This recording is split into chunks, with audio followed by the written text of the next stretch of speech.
ನಮಸ್ಕಾರ, welcome back to my channel. ನಾನು ಪೂಜಾ. ಇವತ್ತು ಸೋಮವಾರ ಬೆಳಗ್ಗೆಯಿಂದನೇ ವ್ಲಾಗ್ನ ಸ್ಟಾರ್ಟ್ ಮಾಡಿದೆ. ಆದರೆ ಕಂಟಿನ್ಯೂ ಮಾಡಿದ ಮಾತ್ರ ಸಾಯಂಕಾಲದಿಂದ ಒಂದು ಸಿಂಪಲ್ ರ್ಯಾಂಡಮ್ ವ್ಲಾಗ್ ಆಗಿರುತ್ತೆ.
ಇವತ್ತಿನ ರಂಗೋಲಿ ಹೇಗಿತ್ತು ಅಂತ ಕಮೆಂಟ್ ಮಾಡಿ ತಿಳಿಸಿ.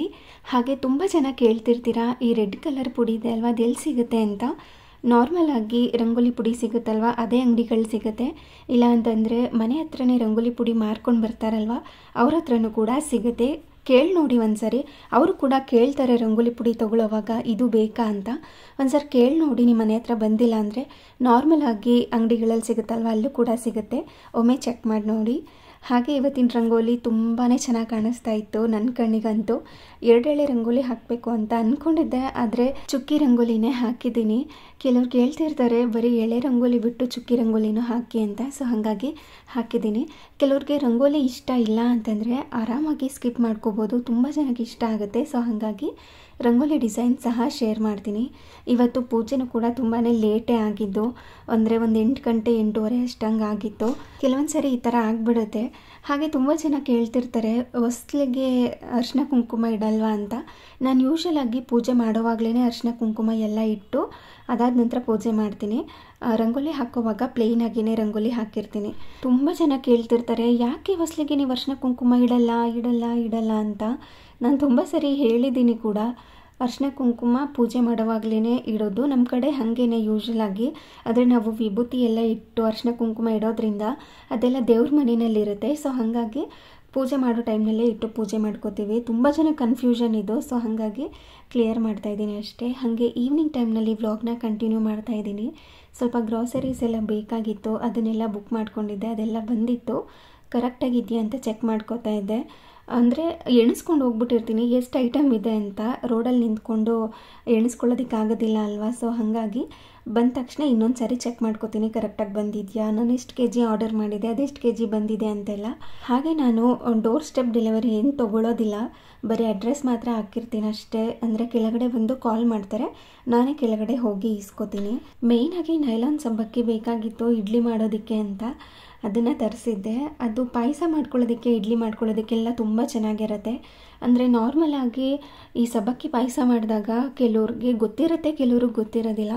ಸ್ವಲ್ಪ ದಪ್ಪ ಸಬ್ಬಕ್ಕಿ ಬರುತ್ತಲ್ವ, ನಾವು ಇಡ್ಲಿ ದೋಸೆಗೆಲ್ಲ ಬಳಸ್ತೀವಲ್ಲ, ಅದನ್ನೇ ಹಾಕ್ಬಿಟ್ಟು ಪಾಯಸ ಮಾಡ್ತಾರೆ. ಅದು ಬೇಗ ಬೆಂದೋಗೋದು ಮತ್ತು ತುಂಬ ದಪ್ಪ ಆಗಿಬಿಡುತ್ತೆ. ಅದಕ್ಕೋಸ್ಕರ ಈ ಥರ ನೈಲಾನ್ ಸಬ್ಬಕ್ಕಿನ ಬಳಸಿದ್ರೆ ಪಾಯಸ ಮಾಡ್ಕೊಳ್ಳೋದಕ್ಕೆಲ್ಲ ತುಂಬ ಚೆನ್ನಾಗಿರುತ್ತೆ. ನೀವು ಆನ್ಲೈನಲ್ಲಾದ್ರೂ ತೊಗೋಬೋದು, ಇಲ್ಲ ಅಂತಂದರೆ ಗ್ರಾಸರಿ ಶಾಪಲ್ಲೂ ಸಹ ಸಿಗುತ್ತೆ, ಲೂಸ್ ಸಹ ಸಿಗುತ್ತೆ, ಹಾಗೆ ಪ್ಯಾಕೆಟಲ್ಲೂ ಸಹ ಸಿಗುತ್ತೆ. ಕೇಳಿ ನೋಡಿ, ಸಣ್ಣ ಸಬ್ಬಕ್ಕಿ ಇದ್ದರೆ ಕೊಡಿ ಅಂತ ಹೇಳಿದ್ರೂ ಕೂಡ ಕೊಡ್ತಾರೆ. ಇನ್ನು ಮಧ್ಯಾಹ್ನನೇ ಅಡುಗೆ ಎಲ್ಲ ಮುಗಿಸ್ಕೊಂಡಿದ್ದೆ. ಅಂದರೆ ಹುರುಳಿಕಾಳನ್ನ ಹುರಿದು ಸಾಂಬಾರು ಮಾಡ್ಕೊಂಡಿದ್ದೆ. ಸ್ವಲ್ಪ ಶೀತ ಥರ ಆಗ್ತಾಯಿತ್ತು. ಈ ಥರ ಹುರಿದು ಹುರುಳಿಕಾಳು ಸಾಂಬಾರು ಮಾಡಿಕೊಂಡ್ರೆ ಒಳ್ಳೆಯದು ಶೀತ ಕೆಮ್ಮಿಗೆಲ್ಲ ಅಂತ. ಸ್ವಲ್ಪ ಜಾಸ್ತಿನೇ ಮಾಡ್ಕೊಂಡಿದ್ದೆ, ಕುಡಿಯೋ ಥರನೂ ಕೂಡ. ಹಾಗಾಗಿ ಅದೇ ಕೂಡ ಉಳಿದಿತ್ತು. ಇನ್ನು ನೈಟ್ ಡಿನ್ನರ್ಗೆ ಏನೂ ಅಡುಗೆ ಮಾಡ್ಕೊಳ್ಳೋ ಅಗತ್ಯ ಇರಲಿಲ್ಲ. ಬೇಕು ಅಂದರೆ ಸ್ವಲ್ಪ ರೈಸ್ ಇಟ್ಕೋಬೋದಲ್ಲ ಅಂತ. ಹಾಗೆಯೇ ಸ್ವಲ್ಪ ಟೀ ಟೈಮ್ ಸ್ನ್ಯಾಕ್ಸ್ಗೋಸ್ಕರ ಏನಾದ್ರೂ ಮಾಡ್ಕೊಳ್ಳೋಣ ಅಂತ ಪುರಿ ಒಗ್ಗರಣೆ ಮಾಡ್ಕೊಳ್ಳೋದಕ್ಕೂ ಕೂಡ ರೆಡಿ ಮಾಡ್ಕೋತಾ ಇದ್ದೆ. ಇನ್ನು ಇನ್ನೊಂದು ಸೈಡಲ್ಲಿ ಸ್ವಲ್ಪ ಶುಂಠಿನೆಲ್ಲ ಹಾಕಿ ಟೀನ ಮಾಡ್ಕೋತಾ ಇದ್ದೀನಿ. ಏಲಕ್ಕಿನೂ ಕೂಡ ಹಾಕ್ಕೋಬೋದು, ಆದರೆ ಪ್ಲೇನ್ ಶುಂಠಿ ಟೀ ಬೇಕಾಗಿತ್ತು ನಮಗೆ. ಇನ್ನು ಮಸಾಲ ಟೀ ಮಾಡ್ಕೊಳ್ಳೋದಕ್ಕೆ ಮಸಾಲೆ ಎಲ್ಲ ರೆಡಿ ಮಾಡಿ ಇಟ್ಕೊಂಡಿರ್ತೀನಲ್ವ, ಅದರಲ್ಲೇ ಒಣ ಶುಂಠಿ, ಏಲಕ್ಕಿ ಪುಡಿ, ಚಕ್ಕೆ, ಲವಂಗ ಇದನ್ನೆಲ್ಲ ಹಾಕಿ ಪೌಡರ್ ಮಾಡಿ ಇಟ್ಕೊಂಡಿರ್ತೀನಿ. ಬೇಕು ಅಂದಾಗ ಆ ಮಸಾಲ ಪುಡಿನ ಹಾಕ್ಕೊಳ್ಳೋದು, ಅದೇ ಬೇರೆ ಟೇಸ್ಟ್ ಇರುತ್ತೆ. ಹಾಗೆ ನಾರ್ಮಲ್ ಶುಂಠಿ ಹಾಕಿ ಮಾಡ್ಕೊಳ್ಳೋ ಟೀನೇ ಬೇರೆ ಥರ ಟೇಸ್ಟ್ ಇರುತ್ತೆ. ಇನ್ನು ಏಲಕ್ಕಿ ಶುಂಠಿ ಹಾಕ್ಕೊಳ್ಳೋದೇ ಬೇರೆ ಥರ ಇರುತ್ತೆ. ಒಂದೊಂದು ಕೂಡ ಒಂದೊಂದು ಡಿಫ್ರೆನ್ಸ್ ಇರುತ್ತೆ. ಆದರೆ ಏಲಕ್ಕಿನ ಹಾಕ್ಕೊಂಡ್ರೆ ನಮ್ಮ ಮೈಂಡ್ ತುಂಬ ಚೆನ್ನಾಗಿರುತ್ತೆ, ಕಾಮಾಗಿ ಇರ್ತೀವಿ. ಸುಮ್ಮನೆ ಟೀ ಕುಡಿಯೋದ್ರ ಬದಲು ಅದಕ್ಕೆ ಏಲಕ್ಕಿನೋ ಶುಂಠಿನೋ ಇಲ್ಲ ಅಂತಂದರೆ ಈ ಥರ ಮಸಾಲ ಪುಡಿಗಳನ್ನ ಮಾಡಿಟ್ಕೊಂಡ್ರೆ ಆರಾಮಾಗಿ ಟೀ ಮಾಡ್ಕೊಳ್ಳೋವಾಗ ಬಳಸ್ಕೋಬೋದು. ನಾರ್ಮಲಾಗಿ ಕುಡಿಯೋದಕ್ಕಿಂತ ಟೇಸ್ಟ್ ಕೂಡ ತುಂಬ ಚೆನ್ನಾಗಿರುತ್ತೆ, ಹಾಗೆ ಆರೋಗ್ಯಕ್ಕೂ ಕೂಡ ತುಂಬಾ ಒಳ್ಳೆಯದು. ಆಲ್ರೆಡಿ ನಾನು ಮಸಾಲ ಟೀ ಹೇಗೆ ಮಾಡ್ಕೊಳ್ಳೋದು, ಹಾಗೆ ಆ ಮಸಾಲೆಗೆ ಏನೇನು ಹಾಕಬೇಕು, ಅದನ್ನು ಹೆಂಗೆ ಹುರ್ಕೋಬೇಕು, ಅದನ್ನೆಲ್ಲನೂ ಕೂಡ ತೋರಿಸಿದ್ದೀನಿ. ಯಾವುದಾದ್ರೂ ಒಂದು ವೀಡಿಯೋದಲ್ಲಿ ಚೆಕ್ ಮಾಡಿ ನೋಡಿ. ಇನ್ನು ಟೀನು ಕೂಡ ಕುದಿಲಿಕ್ಕೆ ಇಟ್ಟಿದ್ದೆ, ಟೀ ಪುಡಿ ಮತ್ತು ಶುಂಠಿನೆಲ್ಲ, ಅದು ಕೂಡ ಚೆನ್ನಾಗಿ ಕುದ್ದಿತ್ತು. ಅದಕ್ಕೆ ಹಾಲನ್ನು ಹಾಕಿ ಇನ್ನೊಂದು ಸಾರಿ ಚೆನ್ನಾಗಿ ಕುದಿಸ್ಕೊಳ್ಳೋದು. ಇದು ಕಾಯಿಸಿ ಆರಿಸಿರೋಂಥ ಹಾಲು.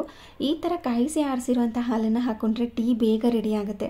ನಾವು ಹಸಿ ಹಾಲನ್ನು ಹಾಕಿದ್ರೆ ಅದನ್ನು ಜಾಸ್ತಿ ಹೊತ್ತು ಕುದಿಸ್ಕೋಬೇಕಾಗತ್ತೆ.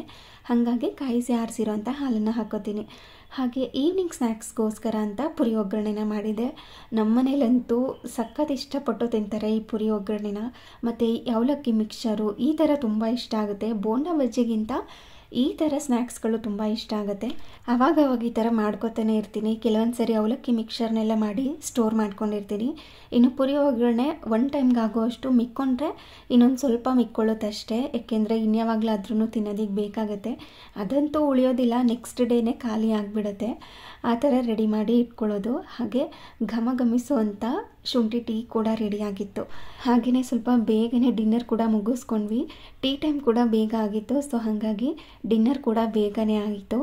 ಮೊನ್ನೆ ಕಲ್ಲಂಗಡಿ ಹಣ್ಣನ್ನು ತೊಗೊಂಡು ಬಂದಿದ್ದೆ, ಅದನ್ನು ಕಟ್ ಮಾಡೋದೇ ಮರ್ತೋಗಿತ್ತು. ಅದನ್ನು ತೊಗೊಂಡು ಬಂದಿದ್ದೆ ಅನ್ನೋದೇ ಮರ್ತೋಗಿತ್ತು, ಏಕೆಂದರೆ ಇವಾಗ ಸೀಸನ್ ಇಲ್ಲ ಅಲ್ವಾ. ಹಾಗಾಗಿ ಕಟ್ ಮಾಡಿ ನೋಡೋಣ ಅಂತ ನೋಡ್ತಾ ಇದ್ದೆ. ನೋಡಿದ ತಕ್ಷಣ ನನಗೆ ಕಾಯಿ ಅಂತಲೇ ಅನ್ನಿಸ್ತು.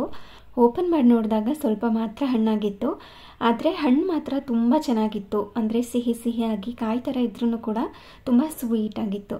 ಹಾಗೆ ಇದಾಗಿತ್ತು ಇವತ್ತಿನ ವಿಡಿಯೋ. ಈ ವಿಡಿಯೋ ನಿಮಗೆ ಸ್ವಲ್ಪನಾದ್ರೂ ಇಷ್ಟ ಆಗಿದ್ದರೆ, ಯೂಸ್ಫುಲ್ ಅನಿಸಿದ್ರೆ ಪ್ಲೀಸ್ ಒಂದು ಲೈಕ್ ಮಾಡಿ, ಹಾಗೆ ಶೇರ್ ಮಾಡಿ. Thank you.